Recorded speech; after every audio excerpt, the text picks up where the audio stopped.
Hi everybody. Well, I just finished my gravity-fed colonic. Yes. We don't want to call it a high colonic. Yeah, you want to call it your colon hydrotherapy session. Colon hydrotherapy session. The and awesomeness. It was wonderful. You said I had a little toxins. Yeah. Anytime you have, anytime you have any kind of symptoms where you're wanting to push, you're having a little bit of cramps, but you've been juicing, so the water is going to go up a lot higher because you've been fasting, and juicing a good bit, and so you have a little bit of toxicity. Like it went way up there. Yeah. But one thing I wanted to ask you about, because you're so grounded and so spiritual, and you've been on this journey a lot longer than I. But one thing that I finally realized in my journey is why I was so big. It's because, of heartache and being heartbroken, and a lot of my subscribers, I don't want to call them followers, subscribers. Fabulous supporters. I think of them more as friends than fans or anything. But I've had a lot of people say, oh, I get that.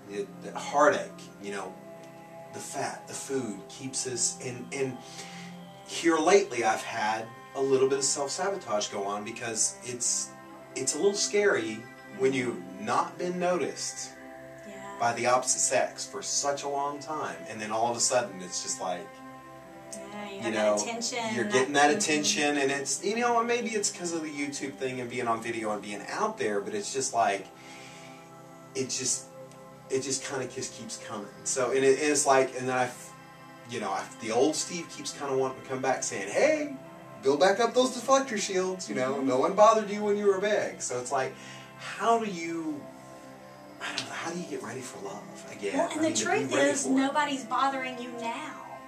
The truth is, you're just being you. Your whole energy, your whole being is shifting and changing. And, when you go through and you're like, oh, I had this weight, and that's really something that kind of kept me separated. And now all of a sudden, I seem to be really open and really vulnerable. And you kind of go into these, these self-sabotage, things. A lot of that is because we don't process through what's coming in. Now, and that's several things we get caught in with that, because what you're taking in has vibrational quality to it too. It's measurable. That's not new wave. It's not new age. It is. The vibration of a live piece of fruit and the vibration of something that comes out of a cardboard box is totally different. Right. And it changes, not only the way your body functions, but the way you think and the way you feel and the way you interact with the world around you.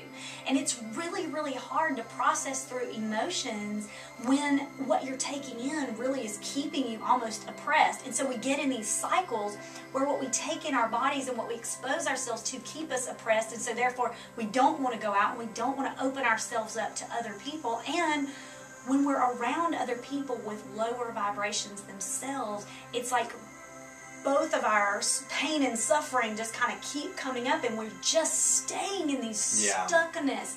And it's so hard to connect and so hard to open up, but all of that really is about your own connection with yourself. It really is. And we look all too often outside of ourselves with how to deal with ourselves, and the solution is never out here. It's never in how we interact with other people or in how people see us. It's always in, being gentle with yourself and looking to yourself. We talk to ourselves in the way we think other people view us. Like, for instance, you would be hard on yourself, like, I've been doing some self-sabotage, I did this whole journey, and then I've kind of entered into a time recently where I'm not making some of the best choices, and so there's a conversation you have with yourself that's probably not giving yourself very much grace. You're probably being really hard on yourself in that conversation. And that is in how you're dealing with yourself. You have to learn how to give yourself grace and love and acceptance, and not be in resistance to where you are, but at the same time try to move forward in your journey.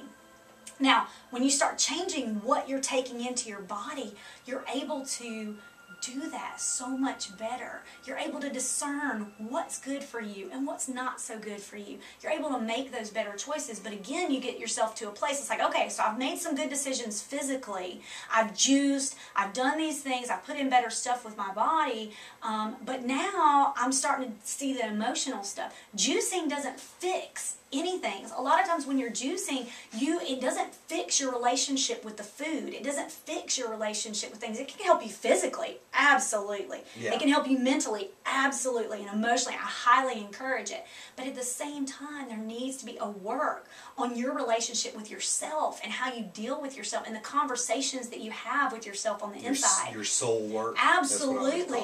And when you start being kind and loving to yourself, and you start speaking to yourself that way, you're also able to see other people in a different light. And then you're pulling in people that are a higher vibration, people that are ready to, and speaking to themselves in that way too. Because relationships shouldn't be hard. It's like we were talking about. It's that, I mean, they're definitely work in that you're having to honor someone else's journey and not try to create them in the image you think they should be. You're not trying to make them be what you want them to be. But at the same time, you have to get to a spot where your relationship with yourself is so genuine and so full of grace and so full of giving that you can also give that to someone else and recognize where they are and them with you. It is you have to work on all of it, or that, you know, like I said, just the juicing and just the weight loss is a huge part of it, but it always has the component of emotional and energetic as well. Part of the whole mind, body, and soul. That's the whole part of this next year's journey. But so what's the, like, meditation and prayer? I mean, or just getting with someone like you that has such a high vibration. Absolutely, and you do. A lot of times people do want to work with other people to kind of help them facilitate that faster. But you know what? I always encourage people, you know, in my practice, I've said it before, if people have to keep coming back to me, I'm not doing my job. My job is to teach you how to do it. And so while you want to look at the decisions you're making, the food you're putting in, being 100% conscious of what you're putting in your mouth, you're also working at being 100% conscious of the conversations you're having with yourself. Now, there's a lot of techniques and a lot of things that are out there that you can start putting out the intention of, you know what, I'm ready to do emotional work. I'm ready to do energetic work. Or I'm ready to do whatever. And you start looking for that and seeking it out. And things like that will start coming into your life. I love using EFT for emotional work. Now, I don't use it in the traditional sense, you know, with all of the steps that have historically been used. I've kind of tweaked it to be able to use more like in how you're having conversations with yourself. And we can do a video and kind of talk about that because I think it's a whole separate thing. But that is one of the best ways to actually learn to not only listen to the conversations you have going in, but clear out. You know, it's just like a acupuncture without the needles. You know, it's stimulating the body's meridian system. It's affecting the cellular vibration. I mean, your cells have memory. Every emotion that you have has a vibration. Again, that is not, you know, new wave, new age, anything. It's a fact. It's a scientific fact. Your emotions, your thoughts all have vibration, and you know, you're affected not only by your own, but by the people that are around you. Yeah, and is that why when you're afraid of love and you're scared, you always seem to attract those people that are afraid to be messed up too? Absolutely. And you're like, because, you know, people have heard me say, oh, I've got a crazy woman magnet in my ass. You know, it's like that's all I seem to attract. So I'm a little crazy and messed up too, you know, and that's so we attract each other. Yeah. And it's an ongoing cycle. It's literally like your pain body and their pain body recreating the same templates over and over and over again. And you're going to play off the same relationships. So I say often, when you're in a relationship and you're unhappy, your partner's doing whatever you don't like, something's going on, you first need to fix yourself, because if you just leave that relationship, you're taking your unhappy, critical self with you.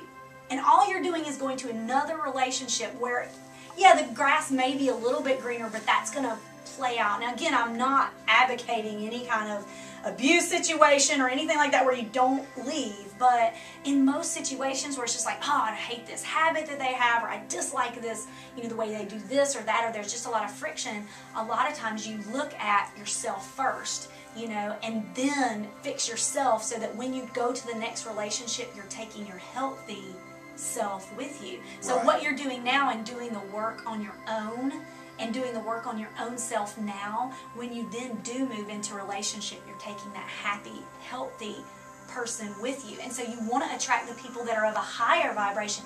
A lot of people that are grounded and stable, they don't want a lot of the drama. You know, they don't want someone that can't interact with them. But then there are a lot of people that are just close enough vibrationally that they stay and they work it out, and you know, they are, and it's an amazing experience, you know. Yeah. And I think that of your journey, like I said, I think you're doing it just right in that, hey, I'm realizing that I got this junk going on, and I'm running these patterns that are not serving me well anymore. What do I do? And exactly what you're doing with me, you're going, hey, I'm totally getting that I need some new tools. I need some new tools in my toolbox, because obviously just the juice or just this isn't doing it. But it is amazing. It is a huge portion of it. Anytime I work with people, food and what they take in and becoming conscious is absolutely foundation. You know, and you kind of already got that. Yet there's still the emotional component of you learning how to, you know, make the better choices with that as well. Well, great. Wow. There you go. Lori loves to talk. So, anyways, well, that's yeah, I do. That's a good one. That's a good one. So, well, thank you for that. And I know it's something that a lot of my subscribers deal with, and that's something that I'm gonna chat. That's part of my journey. It really is. Preparing myself for love. You want to be able to learn to love yourself and pull in people that'll love you back, because you absolutely deserve it. Yeah. Absolutely. All right. Well, thank you. Yes. Bye. Bye.